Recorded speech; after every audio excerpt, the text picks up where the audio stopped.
안녕하세요. 오늘은 핵심 종목 분석 41번째 시간입니다. 오늘은 제넥신을 한번 우리가 살펴볼까 합니다. 그래서 제넥신이 최근 좀 움직임이 좀 좋습니다. 보시다시피 최근에 쭉 가서 지금 시장이 약세인데도 불구하고 거래량도 증가하고 주가 움직임이 심상치 않은데 도대체 무슨 일이 벌어지고 있을까요? 또 특히 최근에 보면 그동안 기관들이 참 안 보던 종목이었는데 기관들이 매수하고 있습니다.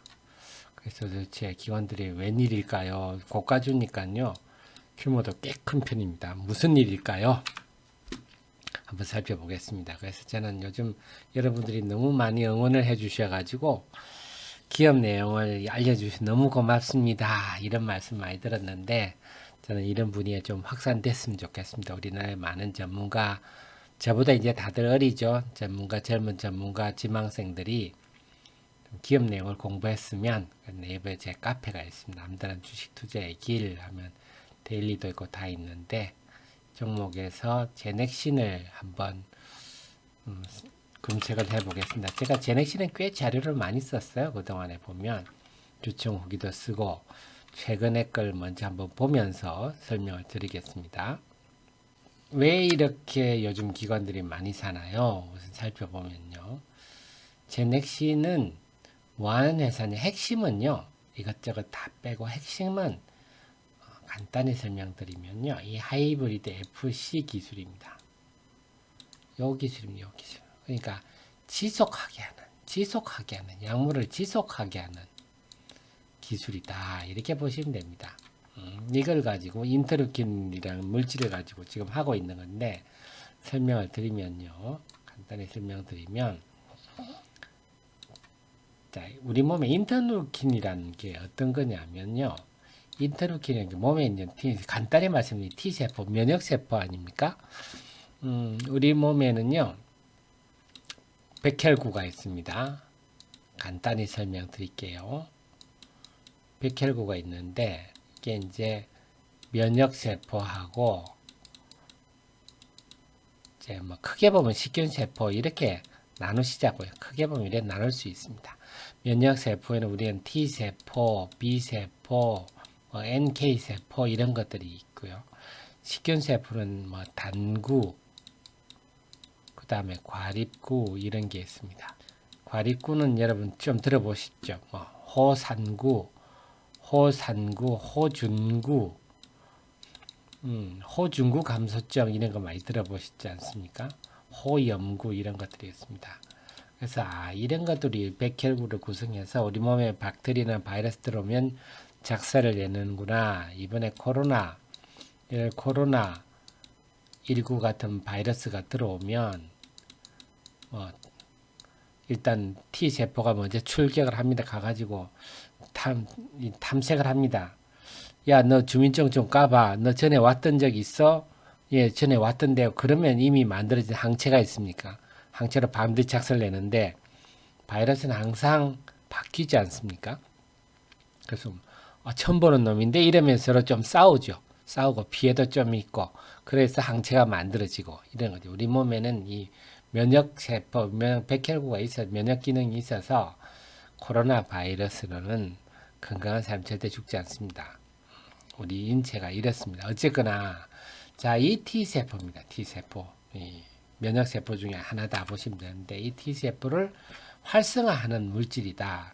그런데 문제는 이 인터루킨이라는 물질이 금방 없어져 버립니다. 인체에 나왔다 호르몬이 금방 없어져 버리니까 얘를 좀 오래 인체에 머물게 하면 T세포가 활성화되면 이걸로 암세포 같은 거 죽일 수 있지 않겠어? 이런 개념이죠.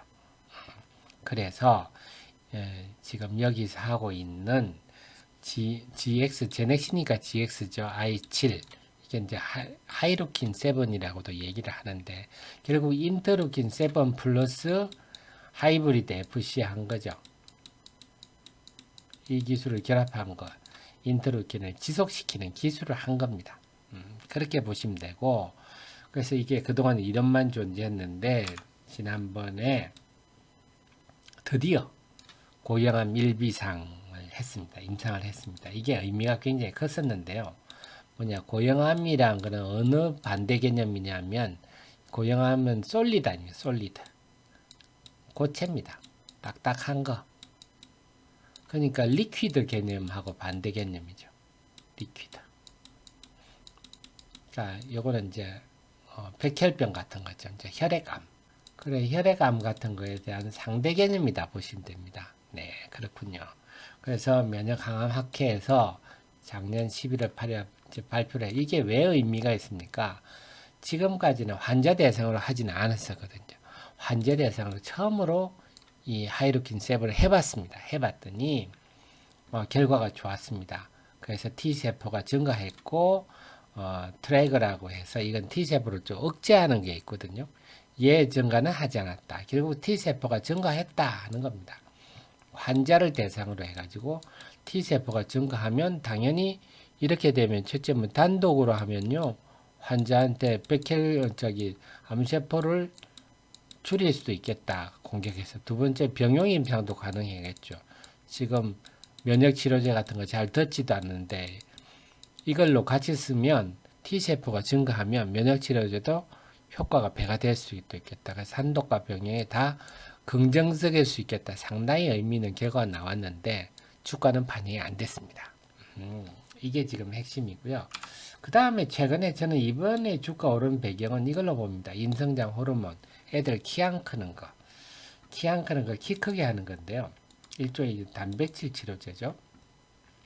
그래서 2주 1회, 1주 1회 이렇게 지금 하고 있는데 지금의 인성장 호르몬 다 1일 1회니까 애들 얼마나 힘들겠습니까? 뭐 성인 대상으로 성장 호르몬이 있습니다만 여기는 특히 2주 1회 편의성이죠. 그래서 3월 28일 날 학회에 발표를 하는 거고 지금 초록이 나왔습니다. 초록이란 것은 학회 때 난 이런 내용 발표할 거예요 했는데 그 초록 내용이 지금 상당히 좋습니다. 그래서 2주 1회 했는데도 상당히 1일 1회 하는 것보다 더 효과가 좋다. 아주 유니크하다. 이런 표현까지 있더라고요. 유니크하다. 그래서 이걸 보면 과거에 이 성장 호르몬 가지고 2014년에 화이자가 6,800억짜리 기술 이전 올코란 회사가 화이자로 6,800억짜리 한번 했습니다. 그러면 2014년에 6,800억이니까 최소 한 7,000억까지는 되는 거 아니야? 뭐 이렇게 볼 수 있겠죠. 그래서 이거는 이 정도면 지금 임상 이상이 거의 끝났거든요. 제가 알기로는. 그래서 중국에 대해서는 아이맵이라고 해서 이미 기술 이전이 돼 있고요.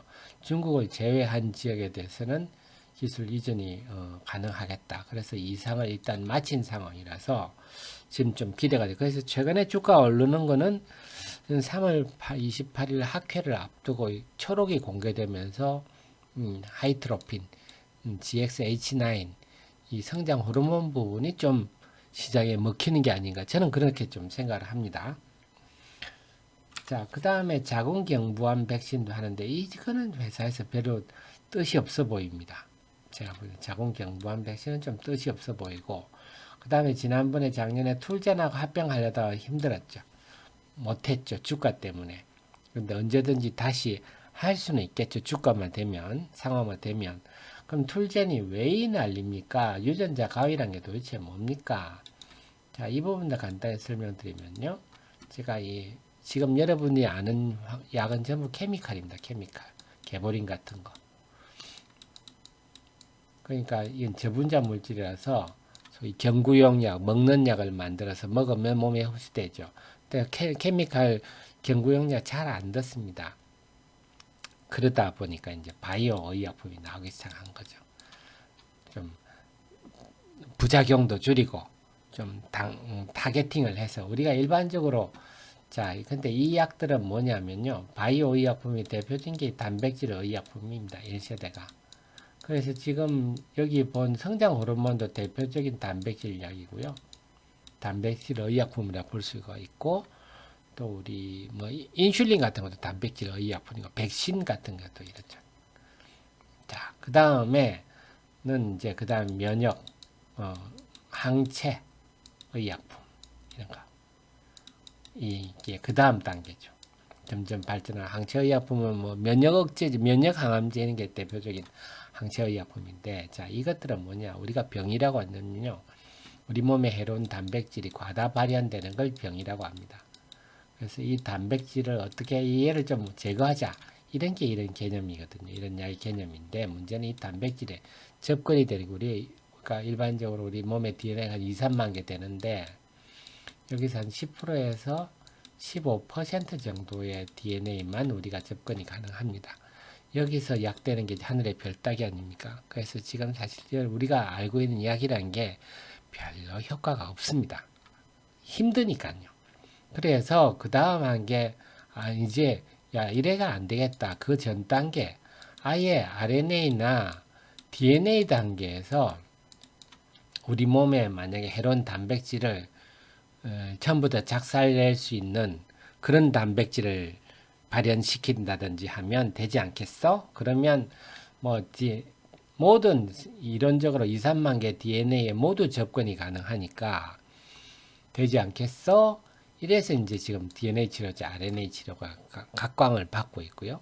툴제니는 이 DNA 치료제에 해당하는 거죠.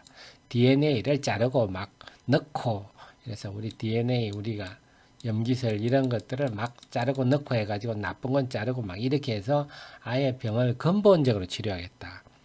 그래서 이론적으로는 참 좋죠. 그래서 그래서 이 부분에 지금 굉장히 전 세계적으로 연구를 많이 하고 있는데, 툴젠이 세계 크리스퍼 카스9이라고 해서 좀 전에 자르는 거, 그래서 가위라고 우리 표현을 쓰죠. 자르는 거, 예, 기술을 갖고 있어서 원천 기술, 크리스퍼 카스9 원천 기술을 가진 전 세계 5개 업체 중에 하나다. 그래서 그 난리입니다. 그렇군요. 아직 갈 길은 머나 굉장히 의미 있는 부분이다 하는 거고요. 그 유전자가 이제 설명드렸죠. 그 다음에 이 집은 미리 자본 조달을 예전에 2017년 6월 한 건 다 정리가 됐고, 그 다음에 유상증자 2천억 했고요. 국내 시비 500억 해서 국간이 든든합니다. 그걸 배경으로 해서 리졸루트 회사도 인수를 하고 아르고스 테라퓨틱스도 인수를 하고 이런 것들도 하고 있고요. 그래서 지금 아이마비 아마 제가 알고는 상장 추진 중인 걸로 알고 있거든요. 그래서 근데 지금 지분법 손실이 좀 많이 반영이 되고 있습니다. 그래서 결론적으로 말씀드리면 지금의 이슈가 되는 거는 성장 호르몬이고, 근본적으로 우리가 큰 관심을 받는 것은 이런 하이루킨 7입니다. GXI7. 이 지금 굉장히 관심을 받고 있다고 볼 수가 있겠고요. 자, 그러면 이 회사에 대해서 이전에 여러 가지 얘기들이 있었습니다. 제넥신에 대해서 예전에 어느 정도 이슈가 있었냐면, 예전에 한번 우리 모건 스탠리 리포트 한번 나왔죠. 모건 스탠리 2019년 2월 7일 날 모건 스탠리에서 목표가 15만 원짜리, 최대 29만 원짜리 리포트가 나온 적이 있습니다. 그러면서 그때 넥타 테라퓨틱스라고, 이게 지금 사실은 우리 제넥신을 제일 괴롭히는 일입니다. 사실은 크게 관련성이 없는데 넥타 테라, 그래서 제가 여기 억울하다고 표현을 썼습니다만, 이에는 인터루킨 2를 했습니다. 제넥신은 인터루킨 7에 하지 않습니까? 여기에는 자기네 패길레이션 기록, 이게 이제 이것도 지속성 기술입니다. 결합을 해서 NKTR14 이게 주목을 받아서 브리스톨 마이어에서 36억 달러, 계약금만 10억 달러, 계약금만 1조가 넘죠. 총 36억 달러에다가 뭐 이것저것 하여튼 36억 달러 해가지고 했는데, 흑색종이라는 건 우리가 피부가 거뭇거뭇한 거, 닦지 않는 거 있지 않습니까? 그런 건데, 발표는 임상 결과가 나빠가지고 지금은 거의 실패다, 이런 얘기입니다. 거의. 그래서 브리스톨 마이어 36억 달러 다 날렸다, 뭐 이런 분위기입니다.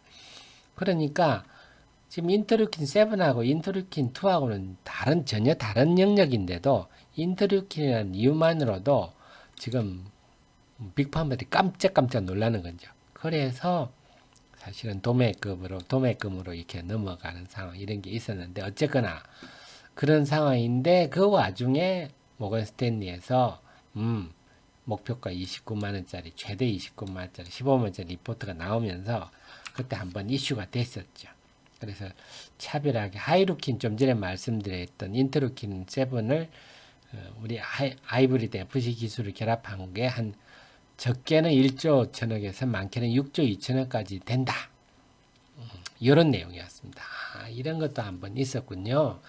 그래서 사실은 이 하이루킨 7에 대한 어쨌거나 아까 말씀드렸듯 환자를 대상으로 처음으로 했는데 결과가 좋았다 하는 것도 굉장히 고무적이고요.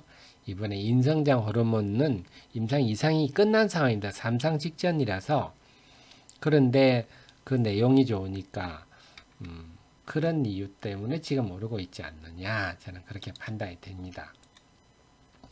그래서 기관들이 정말 기관이 나흘 연속 이렇게 많이 사는 거 오래간만에 봅니다.